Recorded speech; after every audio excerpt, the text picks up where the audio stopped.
back there. Oh, I've got so much behind me. It's ridiculous. This is my man town. I mean, I can't see what you see, but I got some old Fisher Price toys Yeah, and that's awesome. my ACDC original Heat Seeker T-shirt from like '89. Yeah, don't wear that anywhere. Keep that thing No, secure. last time I looked it up, it was like $100. And then I thought back, I'm like, because you look like you're about my age. I'm thinking of all the concerts I went to way back when, and I all the know. T-shirts that I bought for like what they 17.50 at the time or $20, with the value that they'd be at this point. But Yeah, it's totally crazy. Like all the shirts that I had bought that probably are worth something, and I just wore them to crap. right, well, that's Yeah, another thing. Yeah, they all fell apart on me. yeah, I just retired a Van Halen shirt that I had from like the maybe it was the late '90s, but right. holes in it. It was falling apart, and my wife, I hung it on a wall, so I couldn't totally get rid of it. Oh, that's funny. That's awesome. So, BJ, thanks for talking to me for a few minutes. I love the movie, and I was more excited the fact that I got an advanced screening of this. I don't get those things, That's so I awesome. was able. Yeah, I was able to see this 2 weeks ago.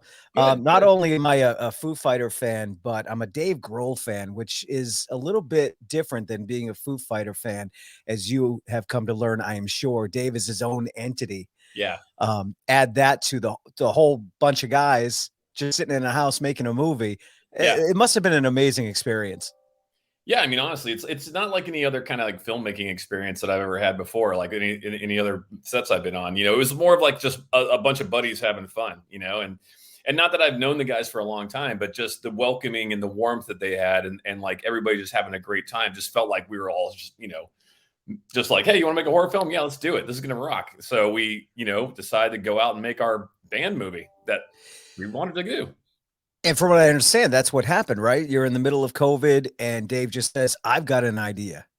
It was before COVID, actually. Oh, We started like right when they were finishing Medicine at Midnight, and he was basically came up with this crazy idea, and then we kind of took his idea and built more of a plot to like a little bit more in depth of the story stuff, and kind of built upon that. And we got into pre-production. Right when they finished Medicine at Midnight, they moved the gear out. We started moving into the house. We started shooting, and then we had probably 6 days left to shoot, and then the whole world shut down. We're all on lockdown at that point, and we didn't come back for another like 6 to 7 months. Didn't know what was going to happen in the movie. The guys were excited with all the stuff they saw that we shot, but we came back and we finished, and thank God we did. It was a little stressful.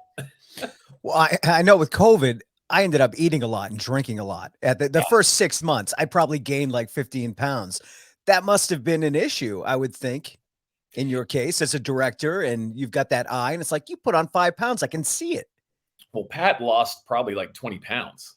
So in the Wow. movie, there's a difference. If you really look, you'll notice if you watch the movie closely, some scenes Pat's a little bit bigger than he is in these other scenes, and it's crazy.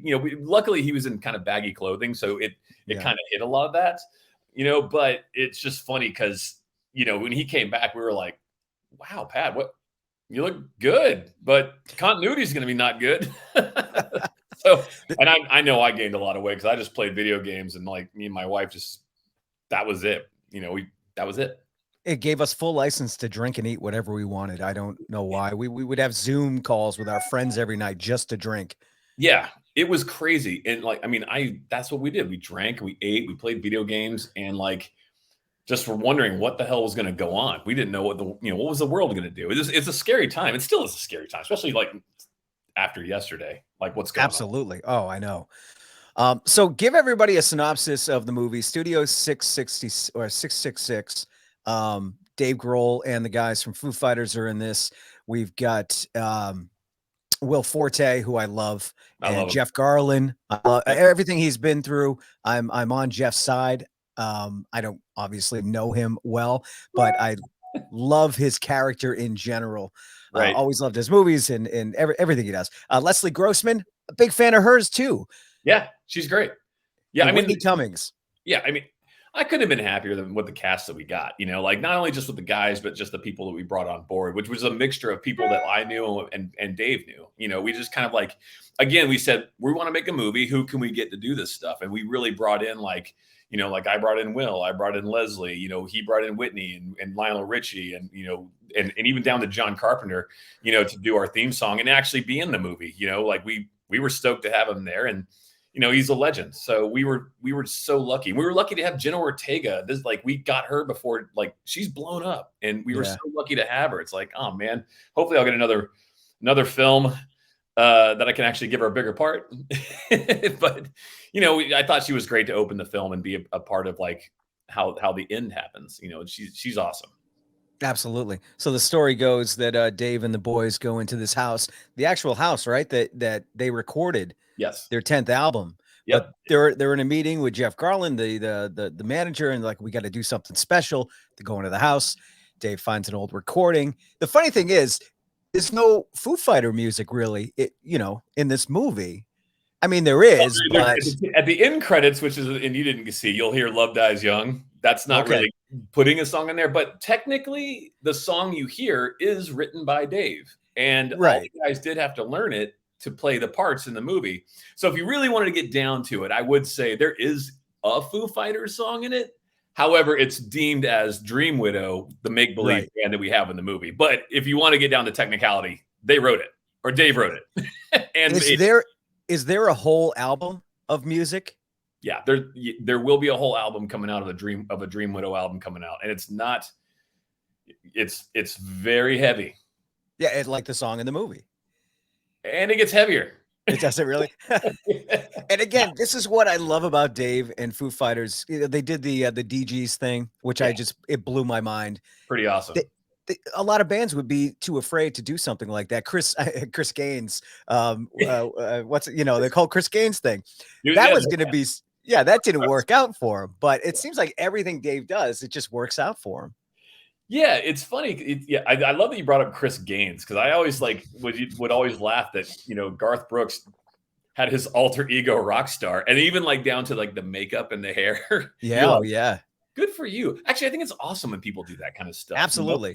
Like why not? Like, you're taking a risk. Honestly, you have this whole fan base, and you're taking a risk by doing something totally different, but it's also expanding your audience, which is kind of awesome. Yeah, and I guess there was going to be a movie and everything with Chris Gaines, and it just didn't pan out. So, hey, maybe that's something you could work on. Garth is having a great comeback. Yeah.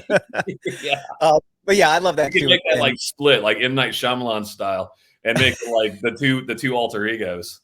Oh, there you go. So tell me about working with the boys. You touched on a little bit, but these guys must have come in with their own language. They've been together for a very long time. Yeah. How did you kind of get in with the band while you were filming? Because I mean, it's a very intimate setting. You're with these guys all day. There's not extras running around, and you're in this small house. So there must have been a lot of get to know you, let's be friends time. Yeah, I had already previously worked with him on the Run music video, and so I met Dave before, and I think that for me, a lot of it related to the fact that I am also an ex-musician. I played in a punk band and toured in the 90s, and I'm also a big metalhead, so like I know music. I know what it's like. I also know what it's like to tour and what it's like to actually rehearse with bands and the frustrations that people have, and when you were trying to figure out songs and things like that. So they knew that I had a past that way, so I would actually get it. They were, it's weird because sometimes, you work with certain bands and certain people, and you don't know what you're going to get into. But like I said, again, they were all very welcoming and very warm. And when they kind of realized that we all knew what we were doing when we got on set, they put their trust in us. And then, I also approached the whole thing as like, we're doing this movie. We have a script. Don't worry about the words so much. Let's follow the plot. Let's not lose the plot. But you guys don't have to you don't have, like, line for line, you don't have to say exactly this. I would rather you guys say exactly what you would say. And so it opened up a nice comfort zone for everybody to just be themselves and actually do what they would actually do, or say what they would say in the situation that was presented. So I feel like that was a really good way to do the whole film and just make sure there was a good comfort there. Well, I wanted to ask you about that because there are a lot of funny back and forths that have nothing to do with the plot, just them reacting to each other. And I wondered if that's really them. Because, I mean, it came off as so genuine, just calling each other dicks or whatever they were doing.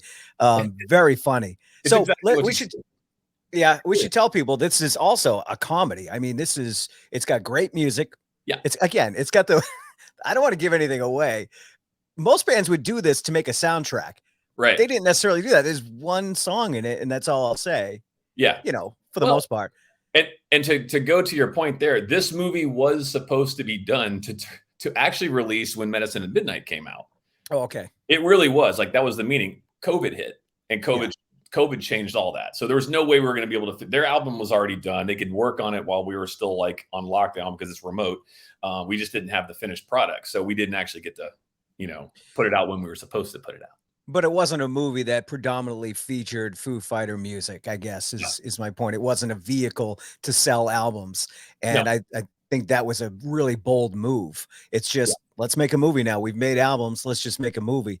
Yeah. Well, you can't but really appease everybody, when you say that, like, because people do expect that. They expect like, hey, we're gonna, maybe we'll get an album out of this, another Foo album, or it's gonna be Foo this.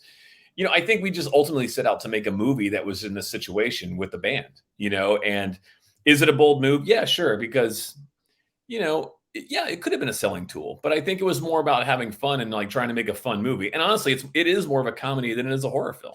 it is. We went for that. That was our main basis. It's really about having fun and being fun. It's comedy. It's a lot of fun, but there's also some great kills in it. Yeah. Oh yeah. And I'm sure you learned. So you're a camera operator by trade, aren't you? Yeah. Yep. Your IMDb is like hundreds of movies. It's incredible. So I'm sure you've been on the set of many horror movies. Halloween, I believe you were involved with that. Yep. And then you directed yourself Hatchet III. Yeah, and that bunch of Slayer videos that I did that were very gruesome. That also I wrote that were also had a plot to them. And a storyline. If you follow the storyline, yeah. So you're not new to horror. Not at all. And honestly, most of the films that I have done, like if you look at my resume in the past, is a lot of horror films. And it wasn't and like I don't go out trying to pick those films.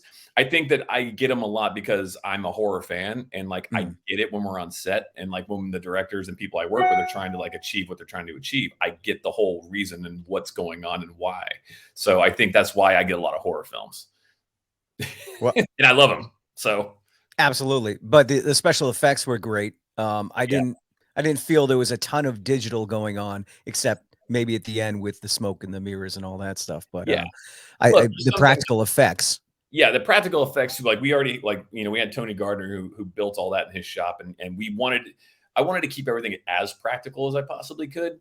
But look, some things you just can't. Some things you have to kind of enhance. But for the most part, it's mostly practical. Even if there is stuff that was there that has like the CG to it, we still based it off a real thing, and then we just added to it to make it work for what we had to do.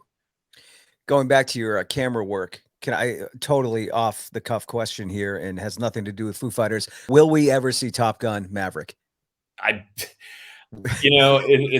waiting for that too. I'm going to Claudio here pretty soon in like a couple of weeks. So I'll be like, Claudio, what's happening?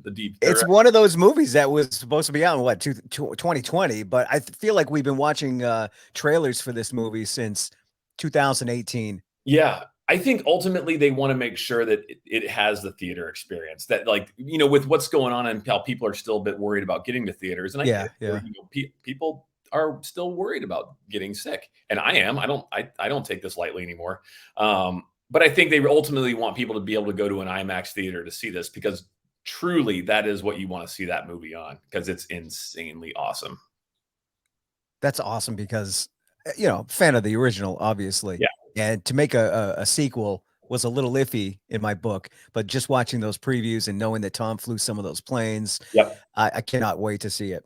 It's purely insane, and there's nothing that'll ever be like it. Like, I mean, honestly, like you can't. I'm not kidding. Like when it comes to like the stuff on the planes, it's like full on. It will blow you away. Have you seen it? Have you seen it in full? I just know we did. Yeah. And I know that it's just like on an IMAX screen, people are going to probably freak out. I think people should go see this movie on the big screen as well. Me too. The power of sound, well, obviously, right? Yeah. But the power of sound and the special effects and just the pure fun of it is going to relate well to the theater experience, I think. Yeah, I mean, it is really this movie is really like a go with your friends and have some drinks and have a good time kind of experience. You know, if people are going to try to figure out like this is the ultimate horror film, it's gonna yeah. No, it's like it's you know, we went in with the goal to make an old school 80s band movie horror film with like fun kills, you know, if that makes any sense. You know Yeah. what I mean? And just like an all around good time. You know, honestly, I would love it to be like cult status in the end. Like that was I what could really see that. I mean, you've Mhm. already worked on movies like that before. Hatchet is obviously a cult series.